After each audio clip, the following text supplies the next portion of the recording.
Vaccination ಅನ್ನು ಮಾಡಿ garments ಅನ್ನ ಪ್ರಾರಂಭ ಮಾಡುವಂತದ್ದು ನಮಗೆಲ್ಲ ನೆನಪಿದೆ. ಆ ಒಂದು ಋಣದಲ್ಲೇ ಪಾಪ ತಾವೆಲ್ಲ ನನಗೆ MLA ಚುನಾವಣೆಯಲ್ಲಿ MP ಆಗಿ ಇಲ್ಲಿ ಕೆಲಸ ಮಾಡಿದ್ದಾರೆ. ನಮಗೆ ವ್ಯಾಕ್ಸಿನೇಷನ್ ಬೇಕು ಅಂತ ಹೇಳಿದಾಗ ನಮ್ಮ ಜೊತೆ ನಿಂತು ಫಸ್ಟ್ ಗಾರ್ಮೆಂಟ್ಗಳಿಗೆ ವ್ಯಾಕ್ಸಿನೇಷನ್ ಕೊಡಬೇಕು, ಪ್ರಾರಂಭ ಆಗಬೇಕು. ಗಾರ್ಮೆಂಟ್ಸ್ ತುಂಬಾ ಜನಗಳ ಪಾಪ ಅವರ ಒಂದು ಕುಟುಂಬಗಳು ಸಾಕಕ್ಕೆ ಕಷ್ಟ ಆಗ್ತದೆ, ಅವ್ರು ಹೊರಗಡೆ ಬಂದು ಕೆಲಸ ಮಾಡಿಲ್ಲ ಅಂತ ಹೇಳಿ ನಮ್ಮ ಜೊತೆ ನಿಂತು ವ್ಯಾಕ್ಸಿನೇಷನ್ ಅನ್ನ ಕೊಡಿಸಿದಂಥದ್ದು ನಮ್ಮ ತೇಜಸ್ವಿ ಸೂರ್ಯ ಅವರು ಕೂಡ ಜೋರಾದ ಚಪ್ಪಾಳೆಯೊಂದಿಗೆ ಅಭಿನಂದನೆ ಹೇಳೋಣ. ನರೇಂದ್ರ ಮೋದಿ ಅವರು ಈ ದೇಶದ ಪ್ರಧಾನಿ ಆದ್ಮೇಲೆ ಏನು ಗಾರ್ಮೆಂಟ್ಸ್ಗಳಲ್ಲಿ ಏನು ಕೆಲಸ ನಡೀತಾ ಇದೆ ಫ್ಯಾಕ್ಟ್ರಿಗಳಲ್ಲಿ, ನಮಗೆ ಕಾಂಪಿಟೇಷನ್ ಬಂದು ಚೈನಾದವರು 50 ರೂಪಾಯಿ ಬಟ್ಟೆ ಹೊಲಿದ್ರೆ ನಮ್ಗೆ 100 ರೂಪಾಯಿ ಬೀಳುತ್ತೆ ಅಲ್ವಾ? ಇಲ್ಲಿ ಕೆಲಸ ಮಾಡೋಂಥವ್ರಿಗೆ ಯಾರು ನಾವೇನಾದ್ರೂ ಇಲ್ಲಿನ ಒಂದು ಗಾರ್ಮೆಂಟ್ಗಳಿಗೆ ಕೇಂದ್ರ ಸರ್ಕಾರ ಸಪೋರ್ಟ್ ಮಾಡಲಿಲ್ಲ ಅಂದ್ರೆ ಎಕ್ಸ್ಪೋರ್ಟ್ಗೆ ಮತ್ತೆ ಕೊಡ್ತೀವಿ ಅಂತೆಲ್ಲ ಹೇಳಿ ಯಾಮಾರಿಸಿ ಓಟ್ ತಗೊಂಡು ಕಳಿಸಲ್ಲ. ಅವ್ರು ಓಟ್ ತಗೊಳ್ಳಿ, ಫ್ರೀ ಅಂತ ಯಾರಿಗೂ ಕೊಡ್ತಾ ಇಲ್ಲ. ಯಾಕೆಂದ್ರೆ ಡಿಗ್ರಿ ಮಾಡಿ ಕಂಪ್ಲೀಟ್ ಮಾಡಿದ್ರೆ 2000 ರೂಪಾಯಿ ಕೊಡ್ತಾರಂತೆ. ಯಾರ ಮನೇಲಿ ಕೂತ್ಕೋತಾರೆ, ಹೆಣ್ಣು ಮಕ್ಕಳಾಗಿ ₹1 ತಗೊಳ್ದೆ ಬಂದು ಸ್ವಾಭಿಮಾನದಿಂದ ಕೆಲಸ ಮಾಡಿ ತಮ್ಮ ಜೀವನ ನಿರ್ವಹಣೆ ಮಾಡ್ತಾ ಇದ್ದೀರಾ ಅಲ್ವಾ? 2000 ರೂಪಾಯಿ ಡಿಗ್ರಿ ಓದಿಸ್ಬಿಟ್ಟು ನಿಮ್ಮ ಮಕ್ಕಳಿಗೆ 2000 ರೂಪಾಯಿ ಕೊಟ್ಟು ಮನೇಲಿ ಕೊಡ್ತೀರಿ ನಮ್ಮ ನಾವು ಕೊಡ್ಬೇಕಾಗಿರೋದು ಅವ್ರ ಕೈಗೆ ಕೆಲಸ ಅಲ್ವಾ? ಅವ್ರ ಕೈಗೆ ಕೆಲಸ ಕೊಟ್ರೆ ಸ್ವಾಭಿಮಾನದಿಂದ ದುಡಿದು ನಮ್ಮ ಅನ್ನವನ್ನ ನಾವು ದುಡಿದು ನಾವು ನೆಮ್ಮದಿಯಾಗಿ ಜೀವನ ನಡೆಸ್ತೀವಿ. ಅಂತದ್ದು ಬಿಟ್ಟು ಇವತ್ತು 2000 ರೂಪಾಯಿ ಕೊಡ್ತೀವಿ, ನಿಮ್ಮ ಆಧಾರ್ ಕಾರ್ಡ್ ಕೊಡಿ, ಇಷ್ಟೊಂದು ಹಣ ಹಾಕ್ತೀವಿ. ಯಾರಾದ್ರೂ ಆಧಾರ್ ಕಾರ್ಡು ಮತ್ತೆ ಏನಾದ್ರು ಕೊಟ್ಬಿಟ್ಟಿರ ಆಮೇಲೆ ನಿಮ್ಮ ಅಕೌಂಟ್ ಅಲ್ಲಿ ಇಷ್ಟ ದುಡ್ಡು ಇಟ್ಕೊಂಡಿರ್ತೀರ, ಅದು ತಗೊಂಡೋಗ್ಬಿಡ್ತಾರೆ ಆಮೇಲೆ. ಹುಷಾರ್, ಆಧಾರ್ ಕಾರ್ಡ್ ಡೀಟೇಲ್ ಎಲ್ಲ ಯಾರಿಗೂ ಕೊಡಕ್ ಹೋಗ್ಬೇಡಿ. ಕಾಂಗ್ರೆಸ್ ಅವ್ರು ಯಾರಾದ್ರೂ ಬಂದು ಕೇಳಿದ್ರೆ ದಯವಿಟ್ಟು. ಯಾಕೆಂದ್ರೆ ನಮ್ಮ ಕುಡಿಯೋ ನೀರನ್ನೇ ತಮಿಳುನಾಡಿಗೆ ರಾತ್ರಿ ಬಿಟ್ಬಿಟ್ಟು ನಾವೀಗ ಅನುಭವಿಸ್ತಾ ಇದೀವಿ. ಈ ಸಿದ್ದರಾಮಯ್ಯ ಬಂದ್ರೆ ನಮ್ಗೊಂದು ಕರ್ಮ ಅಂದ್ರೆ ಮಳೆನೇ ಬರೋದಿಲ್ಲ. ಇದೊಂದು ದೊಡ್ಡ ಸಮಸ್ಯೆ ಆಗಿ ನಮಗೆ ಮಳೆನೂ ಬರಲ್ಲ, ಎಲ್ಲೂ ಡ್ಯಾಮ್ಗಳು ತುಂಬಲ್ಲ. ಇರೋ ಡ್ಯಾಮಲ್ಲಿ ಇರೋ ನೀರನ್ನ ತಮಿಳುನಾಡಿಗೆ ಬಿಟ್ಬಿಡೋದು.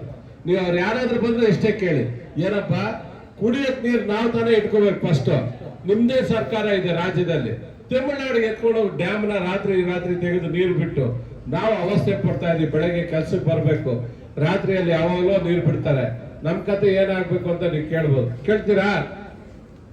ಗಾರ್ಬೇಜ್ ಇರ್ಬೋದು, ನೀರ್ ಇರ್ಬೋದು, ರಸ್ತೆ ಇರ್ಬೋದು, ಮತ್ತೆ ಇಲ್ಲಿ ಯಾರು ಹೆಣ್ಣು ಮಕ್ಕಳಿಗೆ ತೊಂದರೆ ಆಗದೆ ರೀತಿ ನಾವು ನೋಡ್ತಾ ಇದೀವಿ, ಕೆಲಸಗಳು ಮಾಡ್ತೀವಿ, ನಿಮ್ ಪರವಾಗಿದ್ದೀವಿ, ಕಾರ್ಮಿಕರ ಪರವಾಗಿದ್ದೀವಿ.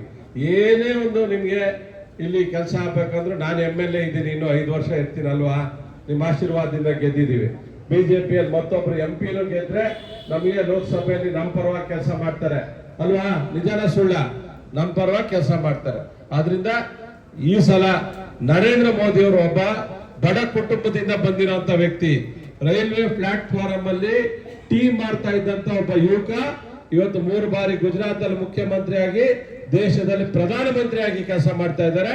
ಬಡವರ ಕೆಲಸ ಕಷ್ಟ ಅವ್ರಿಗೆ ಮಾತ್ರನೇ ಅರ್ಥ ಆಗುವಂತದ್ದು. ನಮ್ಮ 90 ರೂಪಾಯಿಗೆ ಅಕ್ಕಿ ಸಿಗುತ್ತೆ, ನಮ್ಮನೆ ಹತ್ರನು ಕೊಡ್ತಾ ಇದ್ವಿ. ಮೊನ್ನೆವರೆಗೂ ಚುನಾವಣೆ ಘೋಷಣೆ ಆದ್ಮೇಲೆ ಸ್ಟಾಪ್ ಮಾಡಿದ್ವಿ, ಅದಾದ್ಮೇಲೆ ಮತ್ತೆ ಶುರುವಾಗುತ್ತೆ. 29 ರೂಪಾಯಿಗೆ ಅಕ್ಕಿ, ಅದು APL ಇರ್ಲಿ BPL ಇರ್ಲಿ ಎಲ್ಲರಿಗೂ ತಲುಪಿಸುವಂತ ಕೆಲಸ ನರೇಂದ್ರ ಮೋದಿ ಸರ್ಕಾರ ಮಾಡ್ತಾ ಇರೋಂಥದ್ದು, ಬೇರೆಯವರಲ್ಲ. ಆದ್ರಿಂದ ಶುಕ್ರವಾರ ಚುನಾವಣೆ ಇದೆ, ಆಮೇಲೆ ಮಧ್ಯಾಹ್ನ ಹೋಗೋಣ, ಬಿಸಿಲಿದೆ, ಸ್ವಲ್ಪ TV ಸೀರಿಯಲ್ ನೋಡ್ಬಿಟ್ಟು ಹೋಗೋಣ ಅಂತ ಏನಾದ್ರು ಮನೆಯಲ್ಲಿ ಇದ್ಬಿಟ್ಟಿರ. ಬೆಳಗ್ಗೆನೆ ಇದ್ದು ನಿಮ್ಮ ಮನೆಯವರು ನೀವು ಎಲ್ಲ ಒಗ್ಗಟ್ಟಾಗಿ ದೇಶದ ಪ್ರಧಾನಿ ನರೇಂದ್ರ ಮೋದಿ ಅವರಾಗಬೇಕು. ಅವರೇ ಗಟ್ಟಿಯಾಗಿ ದೇಶವನ್ನ ನಡೆಸುವಂತ ಒಂದು ಭವಿಷ್ಯ ಇರುವಂತ ಪ್ರಧಾನಮಂತ್ರಿ. ಅದಕ್ಕೋಸ್ಕರ ಸೀರಿಯಲ್ ನಂಬರ್ 2 ತೇಜಸ್ವಿ ಸೂರ್ಯ, ಬಿಜೆಪಿಯ ಕಮಲದ ಗುರುತು. ಯಾವ ಬಿಜೆಪಿ ಸಿಂಬಲ್ ಗೊತ್ತು ತಾನೆ ನಿಮ್ಗೆಲ್ಲ? ಗೊತ್ತಾ? ಏನು ಪಾಪ ಊಟದ ಸಮಯ ಗೊತ್ತು ನನಗೆ, ಸುಸ್ತಾಗಿದ್ದೀರಾ. ಕಮಲದ ಗುರುತು ಅನ್ನೋದನ್ನ ಮರಿಬೇಡಿ. ತೇಜಸ್ವಿ ಸೂರ್ಯ ಅವರು ತಮ್ಮನ್ನ ಉದ್ದೇಶಿಸಿ ಮಾತಾಡ. ಭಾರತ್ ಮಾತಾ ಕಿ. ಎಲ್ರಿಗೂ ನಮಸ್ಕಾರ. ಅಕ್ಕ, 2 ರಿಕ್ವೆಸ್ಟ್ ನಿಮ್ಮ ಹತ್ರ. ದೇಶದ ಪ್ರಧಾನಮಂತ್ರಿ ನರೇಂದ್ರ ಮೋದಿ ಆಗ್ಲೇಬೇಕು ಅಂತ ಇವತ್ತು ದೇಶದ ಕೋಣೆಯಲ್ಲೂ ಜನ ಮಾತನಾಡ್ತಾ ಇದ್ದಾರೆ. ನೀವು ಚಿಕ್ಕ ಮಗು ಹತ್ರ ಕೇಳಿ ಮೋದಿ ಏನದು, ನಿಮ್ಮ ಮನೇಲೆ ಅನುಭವಕ್ಕೆ ಬಂದಿರತ್ತೆ. ಇವತ್ತು ನಾವು ಎಲ್ಲೇ ಹೋದ್ರು ಯಾಕೆ ಮೋದಿ ಅವ್ರ ಪರವಾಗಿ ಜನ ಇವತ್ತು ಮಾತನಾಡ್ತಾ ಇದ್ದಾರೆ? ಅದರಲ್ಲೂ ಬಡವರು ಅಂತಂದ್ರೆ ಫಸ್ಟ್ ಟೈಮು ದೇಶದಲ್ಲಿ ಕೇಂದ್ರ ಸರ್ಕಾರ ಬಡವರಿಗೆ ಏನಾದರೂ ಒಂದು ಸಹಾಯ ಆಗುವಂತ ದೃಷ್ಟಿಯಿಂದ ಪ್ರಾಮಾಣಿಕ ಕೆಲಸ ಮಾಡಿರುವಂತದ್ದು ನಡೆದಿದೆ. ನಿಮ್ದೇ ಅನುಭವ ನೀವು ತಗೊಳ್ಳಿ. ನೀವು ಬೇರೆ ಯಾವ ಇದಕ್ಕೂ ಪೇಪರ್ ಓದೋದೋ, ನನ್ನ ಭಾಷಣ ಕೇಳೋದೋ, ಸತೀಶ್ ಅಣ್ಣ ಹೇಳಿದ್ರು ಅಂತಾನೋ ಇದು ಯಾವ್ದಕ್ಕೂ ಹೋಗ್ಬೇಡಿ. ನಿಮ್ಮ ಅನುಭವದ ನಾನು 4-5 ಪ್ರಶ್ನೆ ಕೇಳ್ತೀನಿ. ನಿಮ್ಮಲ್ಲಿ ಎಷ್ಟು ಜನ, ಎಲ್ಲ ನೀವೆಲ್ಲ ಯಂಗ್ಸ್ಟರ್ಸ್ ನಮ್ಮ ಏಜ್ನವ್ರು ಇರೋದ್ರಿಂದ ನಿಮ್ಗೇನು ಅದು ಇದು ಗೊತ್ತಾಗಲ್ಲ, ಆದ್ರೆ ನೀವು ವಯಸ್ಸಾದವ್ರು ಯಾರು ಕೇಳಿ, ಅನುಭವಕ್ಕೆ ನಿಮ್ಗೆ ಗೊತ್ತಿರಲ್ಲ. ಎಷ್ಟೋ ಜನ ಬಡವರು ಈ ದೇಶದಲ್ಲಿ first time bank account open ಮಾಡಿದ್ದೇನೆ ನರೇಂದ್ರ ಮೋದಿ ಅವರು ಪ್ರಧಾನ ಮಂತ್ರಿಯಾಗಿ ಜನ್ಧನ್ ಅಕೌಂಟ್ ಅನ್ನ ಶುರು ಮಾಡಿದ್ವಿ. ಕರೆಕ್ಟ್ ತಾನೆ? ಎಷ್ಟು ಜನ ಜನ್ಧನ್ ಅಕೌಂಟ್ ಇದೆ ಕೈ ಎತ್ಬೋದಾ? ಜನ್ಧನ್ ಅಕೌಂಟ್ ಇದೆ, 0 ಬ್ಯಾಲೆನ್ಸ್ ಅಕೌಂಟ್ ನಾವು ಓಪನ್ ಮಾಡಿದ್ವಿ ಪ್ರಧಾನ ಮಂತ್ರಿ ನರೇಂದ್ರ ಮೋದಿ ಅವರಾದ್ಮೇಲೆ ಅಂತ. ದೇಶದಲ್ಲಿ 52 ಕೋಟಿ ಜನ ಇದ್ದಾರೆ. 52 crores ಅವ್ರು first time bank account open ಮಾಡಿದ್ದೇನೆ ಮೋದಿ ಅವರು ಪ್ರಧಾನ ಮಂತ್ರಿ ಆದ್ಮೇಲೆ. ಅಂದ್ರೆ 60 ವರ್ಷ ದೇಶನ ಕಾಂಗ್ರೆಸ್ನವ್ರು ಆಳಿದ್ರಲ್ಲ, ಬಡವರಿಗೆ ಬ್ಯಾಂಕ್ ಅಕೌಂಟ್ ಓಪನ್ ಮಾಡಿಸೋ ಯೋಗ್ಯತೆನೂ ಇರ್ಲಿಲ್ಲ ಅವರಿಗೆ. ಮಿಕ್ಕಿದ್ದೆಲ್ಲ ಬಿಟ್ಬಿಡಿ, ಬ್ಯಾಂಕ್ ಅಕೌಂಟ್ ಕೂಡ ಓಪನ್ ಮಾಡ್ಸಕ್ ಆಗಿಲ್ಲ ಕಾಂಗ್ರೆಸ್ನವರಿಗೆ. ಇನ್ನು ಬ್ಯಾಂಕ್ ಅಕೌಂಟ್ ಇಲ್ಲ ಒಬ್ಬರ ಹತ್ರ ಅಂದ್ರೆ ಸಹಜವಾಗಿ ಅವರು ಉಳಿತಾಯ ಮಾಡಕ್ಕಾಗಲ್ಲ, ಇನ್ಶೂರೆನ್ಸ್ ತಗೊಳಕ್ಕಾಗಲ್ಲ, ಇನ್ನೊಂದು ಯಾವ್ದೋ ಒಂದು ಸಾಲ ತಗೋಬೇಕು ಅಂತಂದ್ರೆ ಬ್ಯಾಂಕ್ ಅಲ್ಲಿ ಸಾಲ ಸಿಗಲ್ಲ. ಯಾಕೆಂದ್ರೆ ನಿಮಗೆ ಏನಂತಾದ್ರೂ ಆಗ್ಬೇಕು ಅಂದ್ರೆ ಎಂಟ್ರಿ ಪಾಯಿಂಟ್ ಬ್ಯಾಂಕ್. ಬ್ಯಾಂಕ್ ಅಂದ್ರೆ ಬರೀ ಶ್ರೀಮಂತರು ಸ್ವತ್ತು ಅಂತಿತ್ತು. ಸೂಟು ಬೂಟು ಹಾಕೊಂಡಿರೋರು, ಇಂಗ್ಲಿಷ್ ಮಾತಾಡೋರು ಅಂತವ್ರು ಮಾತ್ರ ಬ್ಯಾಂಕಿಗೆ ಹೋಗ್ಬೋದು, ಬ್ಯಾಂಕ್ ವ್ಯವಹಾರ ಮಾಡ್ಬೋದು ಅಂತ. ಬಡವ್ರಿಗೆ ಎಂಟ್ರಿನೇ ಇರಲಿಲ್ಲ ಬ್ಯಾಂಕ್ ಅಲ್ಲಿ. ಇವತ್ತು ಎಲ್ಲರ ಹತ್ರ ರೂಪೇ ಕಾರ್ಡ್ ಇದೆ. ಹಣ ಕಾರ್ಡ್ ಈಗ ಹೊಟ್ಟೋಯ್ತು, ಇವಾಗ ಎಲ್ಲ mobile phone pay, Google pay. Correct ತಾನೆ? ಈಗ ಮೊನ್ನೆ ಏನಾಯ್ತು ಗೊತ್ತಣ್ಣ, ಮನೇಲಿ ಯಾವ್ದೋ ಹಳೇದು ಯಾವ್ದೋ ಬುಕ್ಕು ರ್ಯಾಕು ಎಲ್ಲ ತೆಗಿತಾ ಇದೆ. ನಮ್ಮ ಅಪ್ಪಂದು ಯಾವ್ದೋ ಒಂದು ಅವ್ರು ಕಾಲೇಜಲ್ಲಿ ಇದ್ದಾಗ ಅವ್ರು ನಮ್ಮ ತಾತಂಗ್ ಬರ್ದಿದ್ದು ಒಂದು ಪತ್ರ ಇತ್ತು, ನಮ್ಮ ಅಜ್ಜನ್ ಬರ್ದಿದ್ದು ಒಂದು ಪತ್ರ. ಅದ್ರಲ್ಲಿ ನಮ್ಮ ತಂದೆ ನಮ್ಮ ಅಜ್ಜನ್ ಬರೀತಾರೆ, ಇಲ್ಲಿ ಸ್ಕೂಲ್ ಫೀಸ್ ಕಟ್ಟಕ್ಕೆ ಇದಕ್ಕೆಲ್ಲದಕ್ಕೂ ದುಡ್ಡು ಕಳಿಸಿ 6 ರೂಪಾಯಿ ಅಂತ, 6 ರೂಪಾಯಿ ದುಡ್ಡು ಕಳಿಸಿ ಅಂತ. ಅವ್ರ 6 ರೂಪಾಯಿ ದುಡ್ಡು ಕಳ್ಸಕ್ಕೆ ಅವರು ನನಗೆ 6 ರೂಪಾಯಿ ಒಟ್ಟಿಗೆ ಕಳ್ಸಕ್ ಆಗಲ್ಲ, ನಾನು 4-4 ರೂಪಾಯಿ ಕಳಿಸ್ತೀನಿ, ಮನಿ ಆರ್ಡರ್ ಕಳಿಸ್ತೀನಿ, ಅವರು ದೊಡ್ಡಮ್ಮನ ಮನೆ ಹತ್ರ ಹೋಗಿಸ್ಕೋ, ಅಲ್ಲಿ ಇದನ್ ಮಾಡು, ಆಮೇಲೆ ಲೆಕ್ಕ ಬರ್ದಿಟ್ಟಿರು, ಇದನ್ನೆಲ್ಲ 4 ದಿವಸ 1 ವಾರ ಆದ್ಮೇಲೆ 4 ರೂಪಾಯಿ ದುಡ್ಡು ಬಂದಿದ್ದೀವಿ. ಇವತ್ತು ನಾವು SMS ವಾಟ್ಸ್ಆಪ್ ಕಳಿಸ್ದೆ ದುಡ್ಡು ಕಳಿಸ್ತಿದೀವಿ. ಇದು ಸಾಧ್ಯ ಆಗಿದ್ದು ಹೆಂಗೆ? ನರೇಂದ್ರ ಮೋದಿ ಅವರು ಎಲ್ರಿಗೂ ಬ್ಯಾಂಕ್ ಅಕೌಂಟ್ ಮಾಡಿಸೋದು. ಬ್ಯಾಂಕ್ ಅಕೌಂಟ್ ಮಾಡಿಸೋದ್ರ ಜೊತೆಗೆ ಆಧಾರ್ ಕಾರ್ಡಿಗೆ ಬ್ಯಾಂಕ್ ಅಕೌಂಟ್ ಕನೆಕ್ಟ್ ಮಾಡೋದು, ಅದ್ರ ಜೊತೆಗೆ ಮೊಬೈಲ್ ಫೋನ್ ಕನೆಕ್ಟ್ ಮಾಡೋದು, ಡಿಜಿಟಲ್ ಇಂಡಿಯಾ ಕ್ರಾಂತಿ ತಂದ್ರು. ಇದರಿಂದ ಉಪಯೋಗ ಏನಾಯ್ತು? ಇವಾಗ ಕೇಂದ್ರ ಸರ್ಕಾರದ್ದು, ರಾಜ್ಯ ಸರ್ಕಾರದ್ದು ನಿಮಗೆ ದುಡ್ಡು ಬರುತ್ತೆ ಅಂತ ಇಟ್ಕೊಳ್ಳಿ. ಆ ದುಡ್ಡು ಇವಾಗ ರಾಜೀವ್ ಗಾಂಧಿ ಅವರು ಪ್ರಧಾನ ಮಂತ್ರಿ ಆದಾಗ ಅವರೇ ಒಪ್ಕೊಂಡಿದ್ರು, ನಾವು 1 ರೂಪಾಯಿ ಕಳಿಸಿದ್ರೆ ಅದು ನಿಮಗೆ ಬರುವಷ್ಟೊತ್ತಿಗೆ 15 ಪೈಸಾ ಮಾತ್ರ ಬರುತ್ತೆ ಅಂತ ಒಪ್ಕೊಂಡಿದ್ರು. ಅವರೇ ಒಪ್ಕೊಂಡಿದ್ರು. ಓದಿದ್ರ ಪೇಪರ್ ಅಲ್ಲಿ ಇದೆಲ್ಲ ಕೇಳಿದ್ರೆ ಇದ್ರ ಬಗ್ಗೆ ಯಾವಾಗಲಾದ್ರು? 1 ರೂಪಾಯಿ ನಾವು ಕಳಿಸಿದ್ರೆ ನಿಮ್ಗೆ 15 ಪೈಸಾ ಬರುತ್ತೆ ಅಂತ. ಯಾಕೆಂದ್ರೆ ಈ ತರ ವ್ಯವಸ್ಥೆನೇ ಇರ್ಲಿಲ್ಲ. ಇವತ್ತು ನಿಮ್ಮ ಅನುಭವಕ್ಕೆ ಬಂದಿದೆ. ಸರ್ಕಾರದ ಯಾವ್ದಾದ್ರು ಸ್ಕೀಮ್ ನಲ್ಲಿ ನಿಮಗೆ ದುಡ್ಡು ಕಳಿಸಿದ್ರೆ ಪೂರ್ತಿ ದುಡ್ಡು ನಿಮ್ಮ ಅಕೌಂಟಿಗೆ ಬರುತ್ತೆ, ಜೊತೆಗೆ SMS ಬರುತ್ತೆ, ನಿಮ್ಮ ಅಕೌಂಟ್ ಅಲ್ಲಿ ಬಂದು ದುಡ್ಡು ಬೀಳ್ತು ಅಂತ. ಇದು ನರೇಂದ್ರ ಮೋದಿ ಸರ್ಕಾರ ಬಡವರಿಗೆ ಮಾಡಿರುವಂತ ಬದಲಾವಣೆ. ಕರೆಕ್ಟ್ ತಾನೆ? ಅನುಭವ ತಂದಿದೆ ತಾನೆ ಇದು. ಎರಡನೇ, ನಿಮ್ಮಲ್ಲಿ ಬಹಳ ಜನ ಇರ್ತಾರೆ, ನಿಮಗೆ ಪರಿಚಯದವರು ಮತ್ತೊಬ್ರು 335 ರೂಪಾಯಿಗೆ ಇನ್ಶೂರೆನ್ಸ್ ತಗೊಂಡಿರೋ. ನಾವು 335 ರೂಪಾಯಿಗೆ ಇನ್ಶೂರೆನ್ಸ್ ತಗೊಂಡಿದೀವಿ, ಅಥವಾ 20 ರೂಪಾಯಿಗೆ ಆಕ್ಸಿಡೆಂಟ್ ಇನ್ಶೂರೆನ್ಸ್ ತಗೊಂಡಿದೀವಿ ಅನ್ನೋರು ಯಾರಾದ್ರೂ ಇದ್ದೀರಾ? ಇಲ್ಲಿ ಇದ್ದೀರಾ? ತಗೊಂಡಿದ್ದೀರಾ? ನಿಮಗೂ ನಾನು ರಿಕ್ವೆಸ್ಟ್ ಮಾಡ್ತೀನಿ, ನಾಳೆನೆ ನಿಮ್ಮ ಬ್ಯಾಂಕ್ ಅಲ್ಲಿ ನೋಡಿ, ಜಾಗೃತಿ ಇಲ್ಲ ಇದ್ರ ಬಗ್ಗೆ. 20 ರೂಪಾಯಿ ಕಟ್ಟಿದ್ರೆ 2 ಲಕ್ಷ ರೂಪಾಯಿ ತನಕದ್ದು ಇನ್ಶೂರೆನ್ಸ್ ಸಿಗುತ್ತೆ. ಈಗ ನೀವು ಮಾಡಿಸ್ಕೊಂಡಿದ್ದೀರಾ? ಯಾವ್ದು ಮಾಡಿಸ್ಕೊಂಡ್ರೆ ನೀವು? SBI ಅಲ್ಲಿ 20 ರೂಪಾಯಿದ 20 ರೂಪಾಯಿ ನೀವು ಕಟ್ಟಿದ್ರೆ ಅಕಸ್ಮಾತ್ ಏನಾದ್ರೂ ಆಕ್ಸಿಡೆಂಟ್ ಆಯ್ತು, ಇನ್ನೇನೋ ಆಯ್ತು, ಸಮಸ್ಯೆ ಆಯ್ತು, 2 ಲಕ್ಷ ರೂಪಾಯಿ ಇನ್ಶೂರೆನ್ಸ್ ಬರುತ್ತೆ. ಮುಂಚೆ ಈ ಸ್ಕೀಮ್ ಅನ್ನ ಕಾಂಗ್ರೆಸ್ನವ್ರು ತರಬಹುದಿತ್ತಲ್ಲ, ಯಾಕೆ ತರಲಿಲ್ಲಪ್ಪ? ಅವರು ಆಳಿದ್ರಲ್ಲ ಸರ್ಕಾರ 40 ವರ್ಷ, ಬಡವರಿಗೆ ತರ್ಬೋದಿತ್ತು 20 ರೂಪಾಯಿಗೆ ಇನ್ಶೂರೆನ್ಸ್. 300 ರೂಪಾಯಿ ಇನ್ಶೂರೆನ್ಸ್ ತಂದಿದ್ದಾರೆ ಮೋದಿ ಅವರು. 300 ರೂಪಾಯಿ ಅಂದ್ರೆ ದಿನಕ್ಕೆ 1 ರೂಪಾಯಿ ಲೆಕ್ಕ. 1 ರೂಪಾಯಿ ದಿನಕ್ಕೆ ನೀವು ಇನ್ಶೂರೆನ್ಸ್ ಕಟ್ಟಿದ್ರೆ ನಿಮಗೆ 2 ಲಕ್ಷ ರೂಪಾಯಿ ಕವರೇಜ್ ಇರುವಂತ ನಿಮಗೆ ಟರ್ಮ್ ಇನ್ಶೂರೆನ್ಸ್ ಸಿಗುತ್ತೆ. ಏನಾದ್ರು ಹೆಚ್ಚು ಕಡಿಮೆ ಆಯ್ತು, ಇನ್ನೊಂದಾಯ್ತು ಅಂತಂದ್ರೆ ಮನೆಯವರಿಗೆ ಒಂದು 2 ಲಕ್ಷ ರೂಪಾಯಿ ದುಡ್ಡು ತಕ್ಷಣಕ್ಕೆ ಸಿಗುತ್ತೆ. ಮುಂಚೆ ಮಾಡಬಹುದಿತ್ತಲ್ಲ, ಯಾಕೆ ಮಾಡ್ಲಿಲ್ಲ? ಬ್ಯಾಂಕ್ ಅಕೌಂಟೇ ಓಪನ್ ಮಾಡಿಸ್ಲಿಲ್ಲ. ಈಗ ನಿಮ್ಮಲ್ಲಿ ಬಹಳ ಜನ ಪರಿಚಯದವ್ರು ನಿಮಗೆ ಅಥವಾ ನೀವೇ ತಗೊಂಡಿರ್ತೀರ, ಬೀದಿ ಬದಿಲಿ ವ್ಯಾಪಾರ ಮಾಡೋರಿದ್ರೆ, ತರಕಾರಿನೋ ಬೋಂಡಾ ಬಜ್ಜಿ ಅಂಗಡಿನೋ ಹೂ ಕಟ್ಟೋರಿದ್ರು, ಅವ್ರಿಗೆ ಇವತ್ತು 10,000 ರೂಪಾಯಿ ಸಾಲ ಕೊಡ್ತಾರೆ. 10,000 ರೂಪಾಯಿ ತೀರ್ಸಿದ್ರೆ 20,000, 20,000 ತೀರ್ಸಿದ್ರೆ 50,000 ರೂಪಾಯಿ ಸಾಲ. ಗೊತ್ತಿದೆಯಾ ನಿಮ್ಗೆ? ಪ್ರಧಾನ ಮಂತ್ರಿ ಸ್ವನಿಧಿ ಯೋಜನೆ ಅಂತ ಕೇಳಿದ್ರೆ ಯಾರಾದ್ರೂ ಅದನ್ನ? ವಿಶ್ವಕರ್ಮ ಯೋಜನೆನೂ ಇನ್ನೊಂದಿದೆ. ಅದರಲ್ಲಿ ಇವಾಗ ಟೈಲರಿಂಗು ಕಲ್ಸ್ಕೊಡ್ತಾರೆ. ಟೈಲರಿಂಗು ಕಲ್ಸ್ಕೊಟ್ಟು ನೀವು ಕೆಲಸ ಏನಾದ್ರು ಶುರು ಮಾಡಕ್ಕೆ 2 ಲಕ್ಷ ರೂಪಾಯಿ ತನಕ ಸಾಲನೂ ಕೊಡ್ತಾರೆ. ಈ ಎಲ್ಲಾ ಸ್ಕೀಮ್ಗಳನ್ನು ಮುಂಚೆ ಬೇರೆ ಬೇರೆ ಸರ್ಕಾರಗಳು ಮಾಡ್ಬೋದಿತ್ತು, ಯಾಕೆ ಮಾಡ್ಲಿಲ್ಲ? ಯಾಕೆಂದ್ರೆ ಅವರಿಗೆ ಬಡವರಾಗೇ ಇರ್ಲಿ, ಎಲೆಕ್ಷನ್ ಬಂದಾಗ ಬಡವರಿಗೆ 2,000ನೋ 3,000ನೋ ಕಾಸು ಕೊಟ್ಬಿಟ್ಟು ಅವ್ರ ಓಟನ್ನು ಈಸಿಯಾಗಿ ತಗೊಂಡ್ಬಿಡ್ಬೋದು ಅಂತ ಬಡವ್ರು ನಂಗೆ ಇಟ್ಟಿದ್ರು.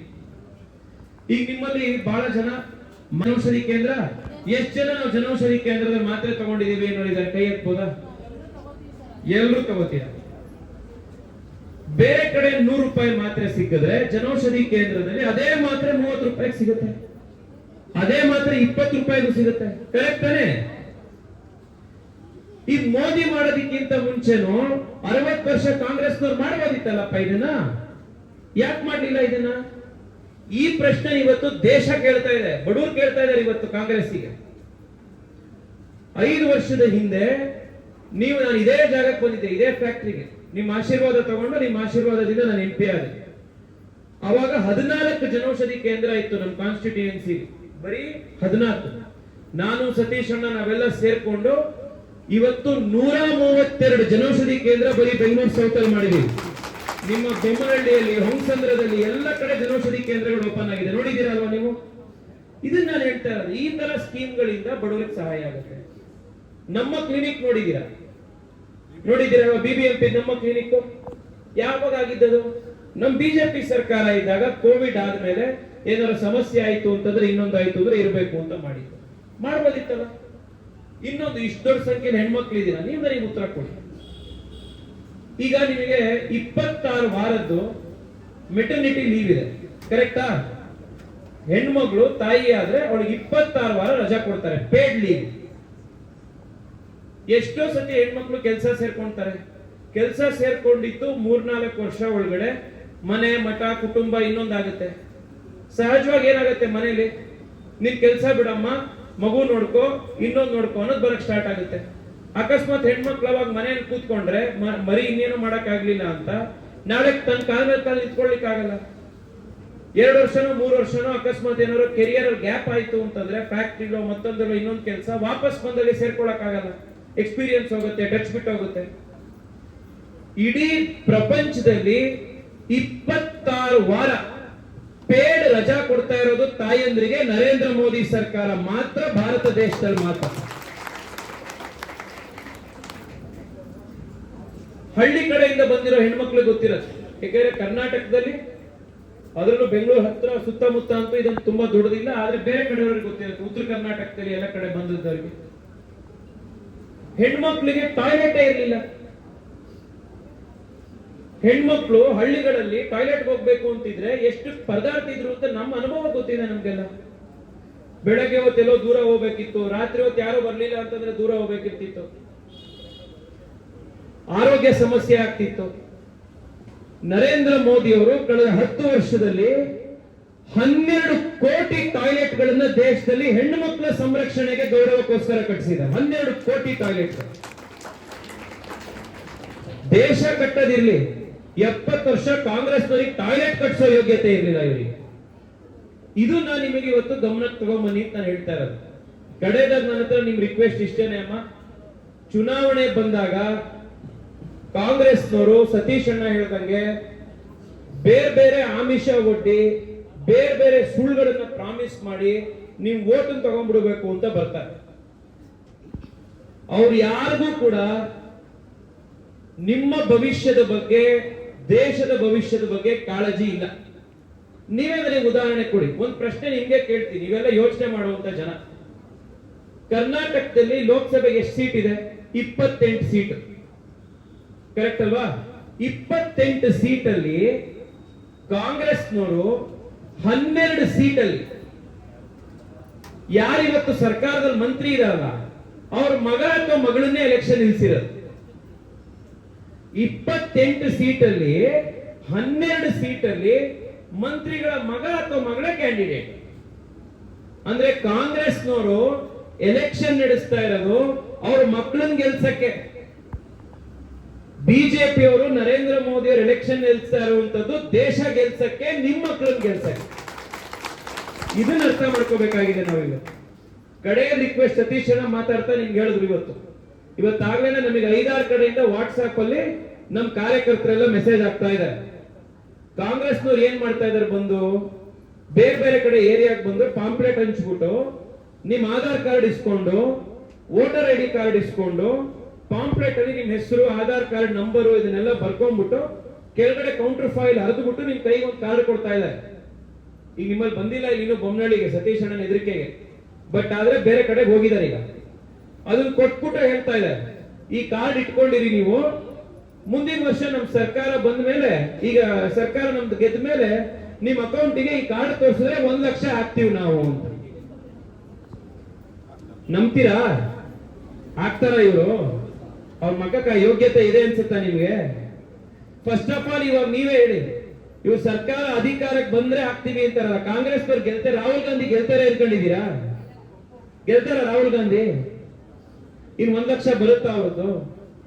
ಬರೀ ಸುಳ್ಳುಗಳನ್ನ ಹೇಳ್ಕೊಂಡು ಜನ ಯಾಮಾರಿಸುವಂತದ್ದು ಹೊರಟಿದೆ.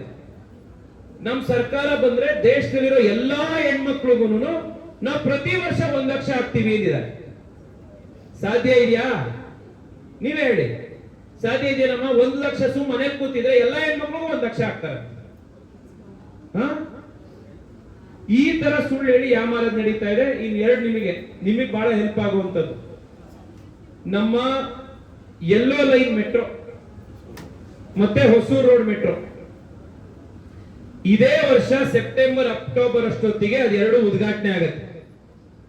ಈ ಭಾಗದಲ್ಲಿ ಓಡಾಡುವಂತವ್ರು ನಿಮ್ಮೆಲ್ರಿಗೂ ಕೂಡ ಆ ಮೆಟ್ರೋ ಬಹಳ ದೊಡ್ಡ ಮಟ್ಟದ ಉಪಯೋಗ ಆಗುತ್ತೆ. ಇದೇ ವರ್ಷ ಸೆಪ್ಟೆಂಬರ್ ಒಳಗಡೆ ನಾವು ಓಪನ್ ಮಾಡಿಸ್ತೀವಿ. ಅದು ನಿಮ್ಮೆಲ್ಲ ಬನ್ನರ್ಘಟ್ಟ ರೋಡ್ ಮೆಟ್ರೋನು ಅಷ್ಟೇ. 15,000 ಕೋಟಿ ರೂಪಾಯಿ ಯೋಜನೆ ಅದು. ಬೊಮ್ಮಸಂದ್ರದಿಂದ RV ರೋಡ್ಗೆ ಹೋಗ್ತಾ ಇರುವಂತ ಯೋಜನೆ. ಉಪಯೋಗ ಆಗತ್ತಾನೆ ನಿಮ್ಗೆ? ಆಗತ್ತಾ? ನರೇಂದ್ರ ಮೋದಿ ಸರ್ಕಾರದ ಒಂದು ಕೊಡುಗೆಯಿಂದಾಗಿ ಬಂದಿರುವಂತ ಯೋಜನೆ ಅದು. ಇದನ್ನೆಲ್ಲದನ್ನ ನಾವು ಮಾಡ್ತಾ ಹೋಗೋಣ. ನಿಮ್ಮ ಕಡೆಯದಾಗಿ ನನ್ನ ಮನವಿ ನಿಮ್ಮ ಹತ್ರ ಇಷ್ಟೇನೆ, ಎಲೆಕ್ಷನ್ ಬಂದಾಗ ಎಲ್ಲ ಪಾರ್ಟಿಯವರು ಬಂದು, ನಾನು ಬಿಜೆಪಿ ಸೇರ್ಕೊಂಡೇ ಹೇಳ್ತಾರೆ ನನಗೆ, ಎಲ್ಲರೂ ಬಂದು ನಿಮಗೆ ಹಂಗ್ ಮಾಡ್ತೀವಿ, ಹಿಂಗ್ ಮಾಡ್ತೀವಿ, ಅದು ಇದು ಎಲ್ಲ ಹೇಳ್ತಾರೆ. ಒಂದನ್ನು ಗಮನದಲ್ಲಿ ಇಟ್ಕೊಳ್ಳಿ, ಎಲೆಕ್ಷನ್ ನಲ್ಲಿ ಯಾರನ್ನೋ MLA ಮಾಡಕ್ಕೋ, ಯಾರನ್ನೋ MP ಮಾಡಕ್ಕೋ, ಇನ್ನೊಬ್ರು ಮಂತ್ರಿ ಮಾಡಕ್ಕೋ ವೋಟ್ ಹಾಕ್ಬೇಡಿ. ಸ್ವಾರ್ಥಿಗಳಾಗಿ ವೋಟ್ ಹಾಕಿ.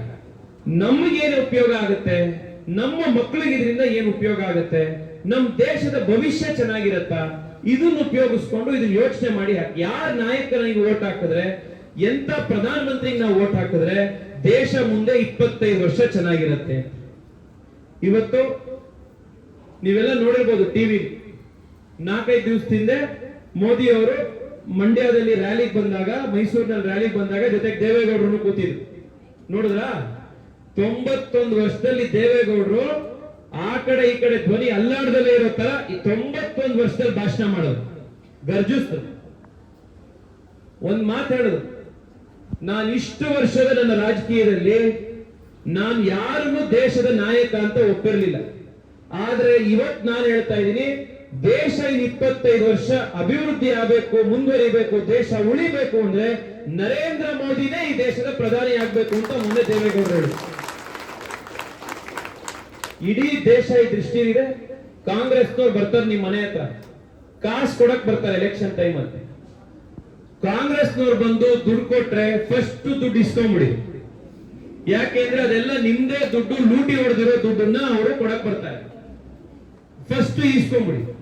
ಈಸ್ಕೊಂಡ್ಬಿಟ್ಟು ನೀವು ವೋಟ್ ಅನ್ನು ಮಾತ್ರ ನಿಜವಾಗ್ಲೂ ಬಡವರಿಗೆ ಕೆಲಸ ಮಾಡ್ತಾ ಇರುವಂತ ಇನ್ನೂ 5 ವರ್ಷ ಸತತವಾಗಿ ನಿಮ್ಮ ಅಣ್ಣನ ತರ ಕೆಲಸ ಮಾಡುವಂತ ನರೇಂದ್ರ ಮೋದಿಗೆ ವೋಟ್ ಹಾಕಿ ಬಿಜೆಪಿ ವೋಟ್ ಹಾಕಿ ದೇಶವನ್ನು ಉಳಿಸುವಂತ ಕೆಲಸ ಮಾಡ್ಬೋದಾ? ಮಾಡ್ತೀರಾ? ಭಾರತ್ ಮಾತಾ ಕಿ, ಭಾರತ್ ಮಾತಾ ಕಿ. ಇಷ್ಟೊತ್ತು ತಾವೆಲ್ಲ ಪಾಪ ಲಂಚ್ ಬ್ರೇಕ್ ಅಲ್ಲಿ ಲಂಚ್ ಟೈಮ್ ಅನ್ನೇ ತಿಂದ್ಬಿಟ್ಟಿದೀವಿ ನಾವು. ಈಗ ಎಲ್ರು ಒಳ್ಳೇದಾಗ್ಲಿ. ಇಷ್ಟೊತ್ತು ಪ್ರೀತಿ ವಿಶ್ವಾಸದಿಂದ ಕೇಳಿ ಮಾತನಾಡಿದೀರಾ, ಧನ್ಯವಾದ. ದಯವಿಟ್ಟು ಎಲ್ಲ ಒಂದ್ಸರಿ ಕೈ ಎತ್ತಿ ಹೇಳಿ, ನರೇಂದ್ರ ಮೋದಿ ಅವರಿಗೆ, ಬಿಜೆಪಿಗೆ ಒಂದೇ. ಕ್ಷಮೆ ಇರ್ಲಿ ಪಾಪ, ನಿಮ್ಮ ಊಟದ ಟೈಮ್ 10 ನಿಮಿಷ ತಗೊಂಡಿದ್ದೀವಿ, ಅದಕ್ಕೆ ಒಂದು ಸ್ವಲ್ಪ 10 ನಿಮಿಷ